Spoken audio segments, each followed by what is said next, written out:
Sa mga gustong umorder ng piso wifi po namin, punta lang kayo sa Facebook page namin para ma-assist po kayo. ENM Internet Cafe and Services.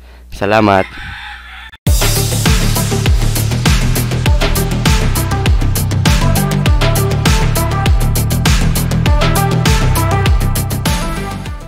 Magandang umaga sa atin mga Kaps. Ayan, so umaga kaganda na naman mga Kaps. ENM TV nagbabalik.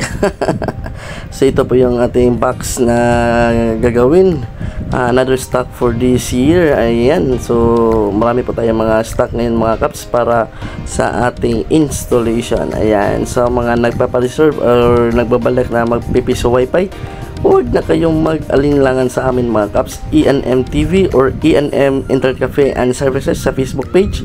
Ayan, mag-message na doon sa aming Facebook page para sa mabilis na transaction natin mga Kaps. So ayan, so busy kami ngayon mga Kaps kasi marami kaming gagawin at meron pa kaming dalawang installation ng piso wifi.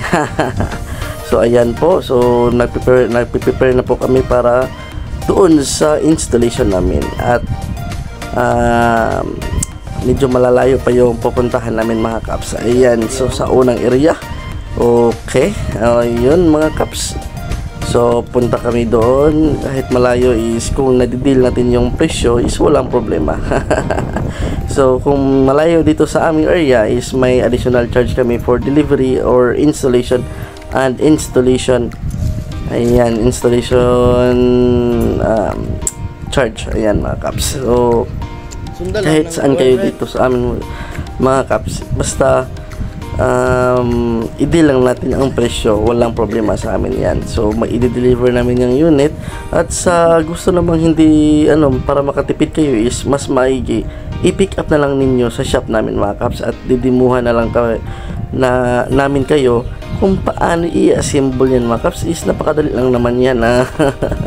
Ayan, so ito na po yung isang LAN cable from ISP or nanggaling sa kanilang modem, PLDT, Globe, Converge or any source of internet nyo mga Kaps. Pwede dyan. So doon natin ilalagay mga Kaps yung ating piso wifi window machine. Ayan, so napakaganda po yan kasi yung katabi nila is simbahan na yan. So nagpe-prepare ng yung ating kasamahan is ipe-prepare na niya yung mga LAN cable mga Kaps. Ayan, so ilalagay natin sa kilid para maayos din natin tingnan yung mga cable. Ayan, so punta na kami sa labas.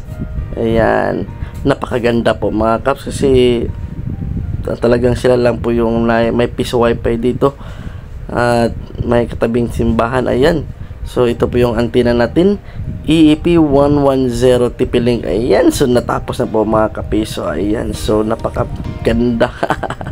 So for sure kita ito mga Kaps. Ayan, so pangalawang installation namin mga Kaps sa isang araw. So may installation pa kami dito sa Sibulan or Yakang Matin. Ayan, so medyo mataas din yung paglalatagan ng cable. Ayan, so doon papapunta doon sa kabila. So nasa 35 to 40 meters from internet source papunta sa piso wifi window machine kasi ang window machine ilalagay doon sa labas ng kanilang shop mga Kaps. Ayan, so napakaganda. So nagsisimula na kami maglatag or lagay ng cable wire punta sa labas. Ito yung kung saan dadalo yung internet connection mga Kaps. So sa mga recommended kung haba na 20 plus or 30 plus na meter or 50 plus meter na paglalatagan ng ng LAN cable is mas maganda kung yung solid or yung outdoor LAN cable mga Kaps. Ayan, or Cat6. Ayan, so yung mga solid na po yung gagamitin. Kung gusto nyo is i-fiber, pwede din i-fiber mga Kaps. Ayan, nag-i-install din kami ng fiber mga Kaps. Ayan.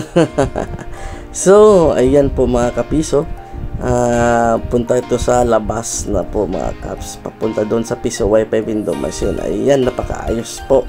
So fast forward tayo mga Kaps. Ayan, tapos na po kami mag install ng piso wifi niya ni ma'am at ni sir. Ayan, so napakaganda po. Target nila is yung mga client nila at mga trabante or mga kapitbahay nila na malapit dito sa kanilang shop. Ayan, so maraming salamat sa pagtitiwala mga kapiso. Thank you and God bless.